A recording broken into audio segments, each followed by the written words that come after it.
For meaningful learning what should she encourage the children to do. कक्षा 5 की अध्यापिका मेनका चाहती है कि उसके विद्यार्थी आसपास के पौधों का अवलोकन करें। सार्थक अधिगम सीखने के लिए उसे बच्चों को क्या करने के लिए प्रोत्साहित करना चाहिए। Appreciating that plant are useful for us, समझाना कि पौधे हमारे लिए उपयोगी होते हैं। Writing the name of maximum number of plants, इसमें राइटिंग पर फोकस कर दिया कि बच्चों से लिखवाओ ज्यादा से ज्यादा पौधों के नाम, सिर्फ राइटिंग पर फोकस, जिसमें एक ऑप्शन में आंसर पर फोकस होता है, आंसर में एक चीज पर फोकस होता है, वो आंसर गलत। Observing the difference in their height, leaves and place of growing, उनकी ऊंचाई, पद्धति और गंध और उगने के स्थान में अंतर का अवलोकन करना।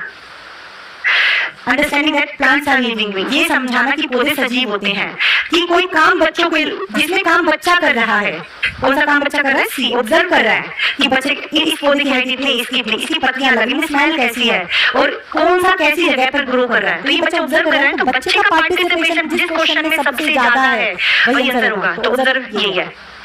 इसमें टीचर एप्रिशिएट कौन करे, टीचर, तो इसमें काम टीचर का आंसर ये नहीं होगा। राइटिंग सिर्फ लिखने पर फोकस, ये आंसर नहीं होगा। Understanding that plants are living, समझना कि समझाना नहीं समझना, टीचर समझ रहा है कि क्या है, पौधे लिविंग बीइंग है, तो टीचर समझ रहा है, आंसर ये नहीं होगा।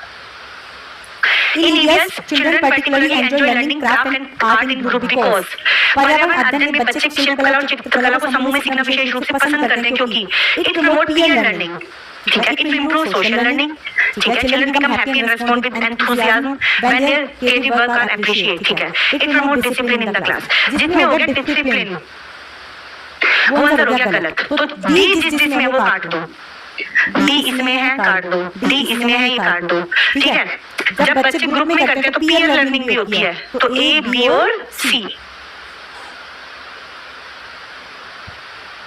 ठीक है। चलो 17 का सही है, b answer is correct. Question number 18 है क्या, Which one of the following statement about assessment procedure is least appropriate, सबसे कम प्रभावी है। निम्नलिखित में से कौन सा कथन आकलन प्रक्रिया के बारे में सबसे कम उपयुक्त है, कम वाला आंसर दे रहा है।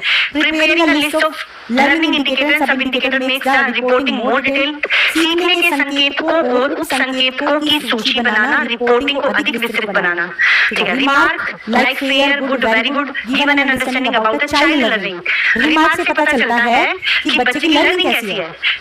Portfolio children should not contain only their best work but all kind of work, देखो पोर्टफोलियो में सभी वर्क होता है, बेस्ट वर्क सिर्फ एनेक्डोटल रिकॉर्ड में होता है, पोर्टफोलियो में सभी वर्क होता है, ये ठीक है। Giving personal detail and individual feedback to a child is desirable practice, बच्चे को निजी विवरण व्यक्तिगत दृष्टिकोण देना, ये पॉजिटिव आंसर है, जबकि नेगेटिव हमें देना, ये पॉजिटिव है, ये पॉजिटिव है। चलो आप लोग बताओगे मुझे क्वेश्चन नंबर 18 का, देखते हैं कौन बता पा रहा है। दो तो मैंने काट ही दिए हैं,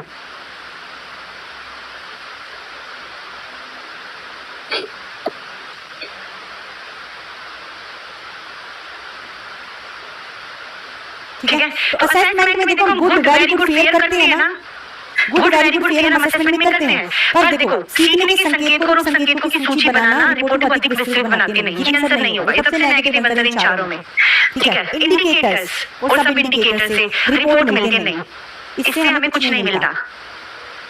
नेक्स्ट थोड़ा फास्ट चलिएगा।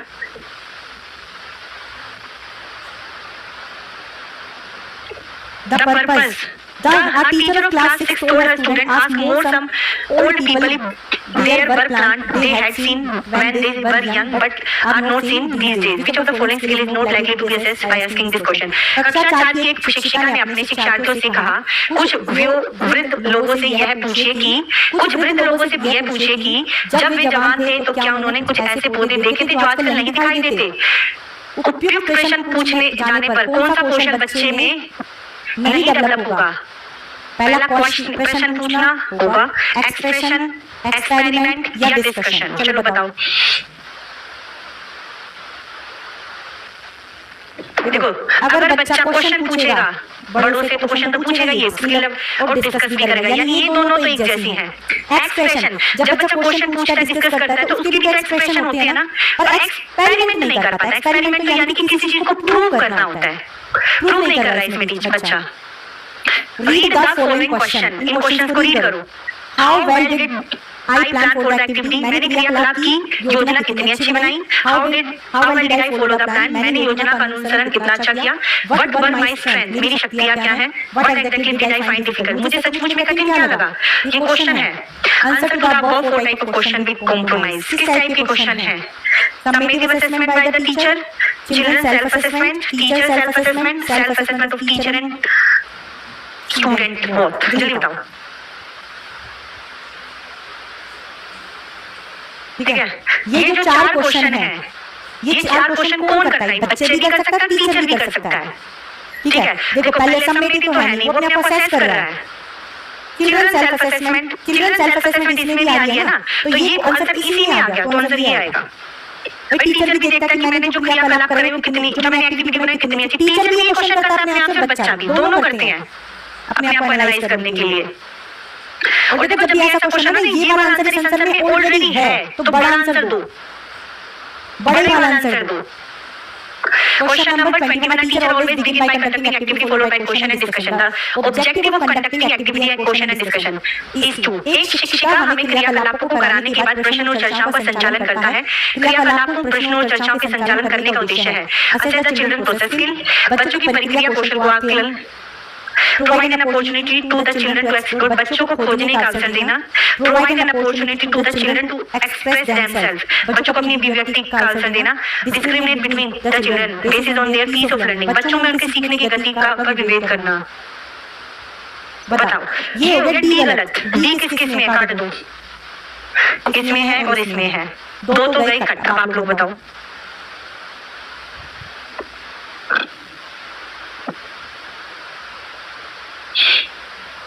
ठीक है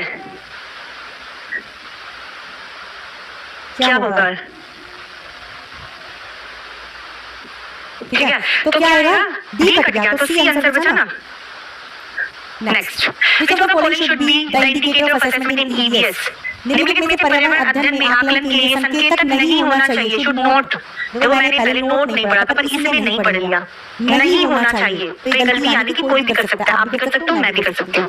cooperation, remembering, questioning, concern for justice and equality. देखो असेसमेंट में मेमोराइजेशन का कोई रोल नहीं होता, मेमोरी वाले आंसर सबसे नेगेटिव होते हैं। जल्दी आंसर बताओ। रिमेम्बरिंग, याद करने वाला आंसर सबसे नेगेटिव होता है। Negative question, negative answer. बच्चा कोऑपरेट करेगा अच्छा है, बच्चा क्वेश्चन पूछेगा अच्छा है। जस्टिस और इक्वालिटी के लिए कंसर्न है, तो अच्छी बात है ना, बच्चा जस्टिस चाहता है, इक्वालिटी चाहता है, ये बहुत अच्छा आंसर है। In EVS teacher should provide opportunity to the children to assess themselves. Self assessment is, पर्यावरण अध्ययन में शिक्षिका के द्वारा बच्चों को स्वयं अपने आकलन करने का अवसर देना चाहिए। स्व आकलन क्या होता है, स्व आकलन से बच्चा अपना आकलन खुद करता है। Assessment as learning, assessment of learning, assessment for learning और CC। बताओ क्या होगा इसका आंसर।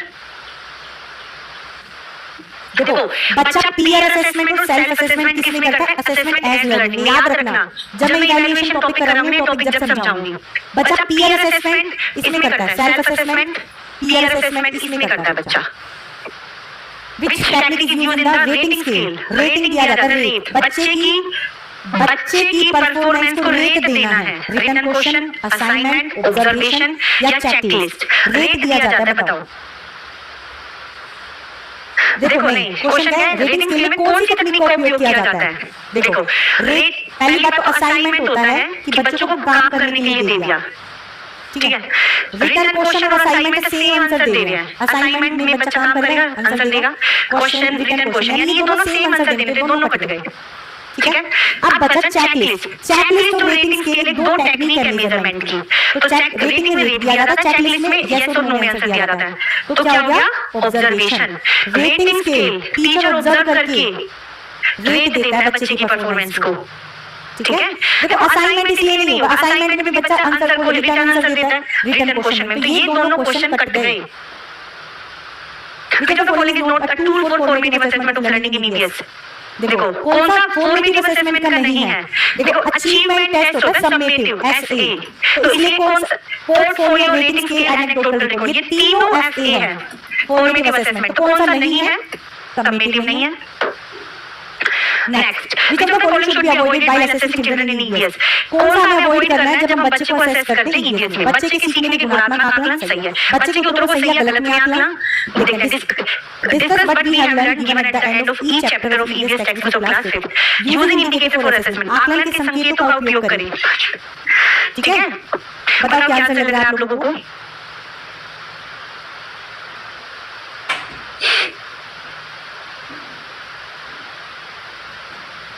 देखो, कौन सी टेक्निक का यूज नहीं करना है? तो पहली तो करनी है use indicator for assessment. Assessment में हम इंडिकेटर्स का यूज करते हैं। गुड, वेरी गुड, ये करते हैं।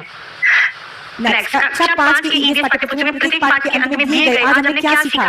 पर चर्चा करना है। पर चर्चा हो रही है ना, तो चर्चा करना एक पॉजिटिव आंसर होता है। अब जज the answer given by the children in terms of right और रॉन्ग। बस टीचर जज कौन करेगा? टीचर। जज कौन करेगा? टीचर। जिसमें काम करता है टीचर वो आंसर होता है गलत।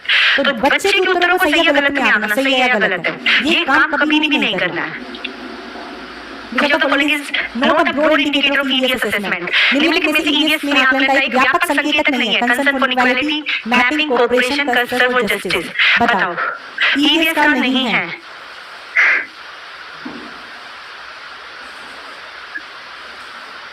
देखो, कंसर्न फॉर इक्वालिटी और जस्टिस। इक्वालिटी और जस्टिस एक जैसा सेंस देगा, तो यानी ये दोनों आंसर तो होंगे नहीं। ईवीएस में कोऑपरेशन होती है, कांसेप्ट मैपिंग एक बड़े प्राथमिक। ईवीएस में कांसेप्ट मैपिंग का हम प्रयोग नहीं करते हैं। कांसेप्ट मैपिंग बड़े हायर क्लासेस के लिए यूज होता है। कांसेप्ट मैप मैं बाद में बताऊंगी होता क्या है। What should be avoided in anecdotal record? Anecdotal record बच्चे के स्पेसिफिक चीजों से रिलेटेड होता है, जो ऑब्जर्वेशन पर आधारित होता है। Identify many problematic situation, making statement of judgment, identify strength and weakness, identify children areas of interest and relationship, etc. बताओ,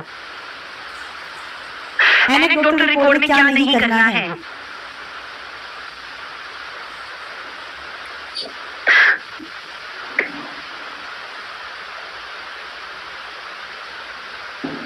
देखो, अब इसमें आइडेंटिफाई मेनली प्रॉब्लमेटिक सिचुएशन। सिर्फ प्रॉब्लमेटिक सिचुएशन को आइडेंटिफाई करना एनेक्डोटल में नहीं होता है। एनेक्डोटल में रिकॉर्ड रखा जाता है बच्चे की स्ट्रेंथ का, बच्चे की वीकनेस का, इंटरेस्ट और रिलेशनशिप का, इन दोनों को रखा, चारों को रखा जाता है। तो ए और बी आंसर में नहीं होगा।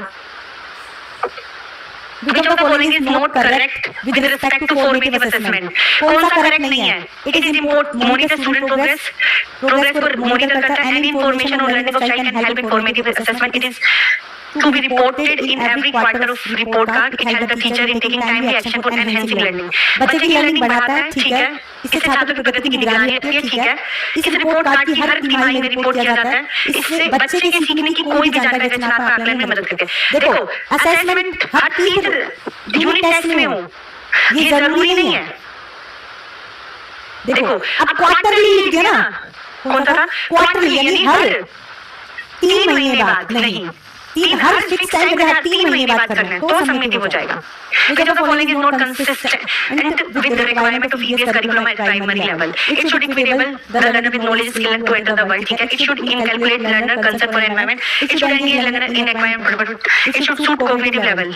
चलो बताओ, इसको नोट नहीं करना, इसको करना है बस।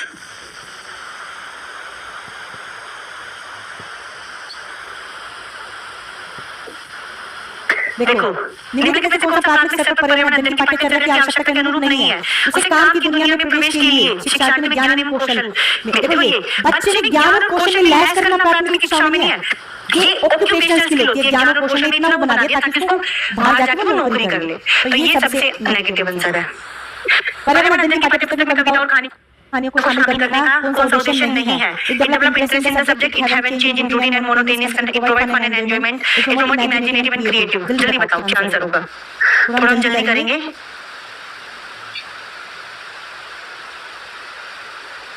कौन सा नहीं है? देखो, इससे बच्चे के कोई और स्टोरी से बच्चे को इंटरेस्ट आता है, बच्चा इमेजिनेटिव और क्रिएटिव होता है, एंजॉयबल होता है। तो हम इसलिए नहीं सुनाते कि थोड़ा चेंज हो जाए, नहीं, चेंज के लिए नहीं। Good EVS curriculum should be true. पर्यावरण अध्ययन की अच्छी पाठ्यचर्या बच्चे के प्रति सही, जीवन के प्रति सही और विषय के प्रति सही होना चाहिए। पाठ्यक्रम की विशेषता की कौन सी उपयुक्त आवश्यकता पूरी नहीं करता? यह एवं पूर्वाग्रह से मुक्त होने के मूल्य को बढ़ावा देती है। यह विषय को एक सामाजिक प्रक्रम के रूप में देखने के लिए शिक्षार्थी हेतु आवश्यक है। यह शिक्षण गतिविधियों पर अधिक बल देती है। यह शब्दावली और परिभाषाओं पर अधिक बल देती है। देखो, जिसमें डेफिनेशन आते हैं नेगेटिव, देखो 2-3 क्वेश्चन और बचे कर लेते हैं। पर्यावरण अध्ययन के पाठ्यपुस्तक जिसे 6 उपविषयों के चतुर्थ निम्नलिखित किया गया है। पौधे और पशु में जानबूझकर परिवार मित्र विषय के अंतर्गत सम्मिलित किया गया है। इसलिए निम्नलिखित में से एक कारण को छोड़कर शेष सभी कारण हो सकते हैं। वह कारण है to help student to locate plant and animal in a social cultural context, to highlight how human share a close relationship with each other, to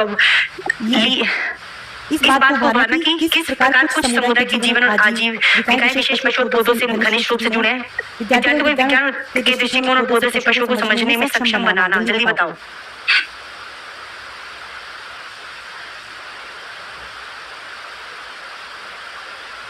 ये होगा इसका आंसर। एनवायरमेंटल स्टडी करिकुलम में lead to holistic learning of child if it is क्या होगा? Integrated inclusive thematic सब है। Next चलिए बताओ, लास्ट क्वेश्चन है। What does learner without burden in the context of environmental study? Without learner, less number of chapter in EVS, load of incomprehensive needs to be reduced, previous curriculum need to be reduced to half, less weight of school bag. बताओ क्या होगा इसका answer?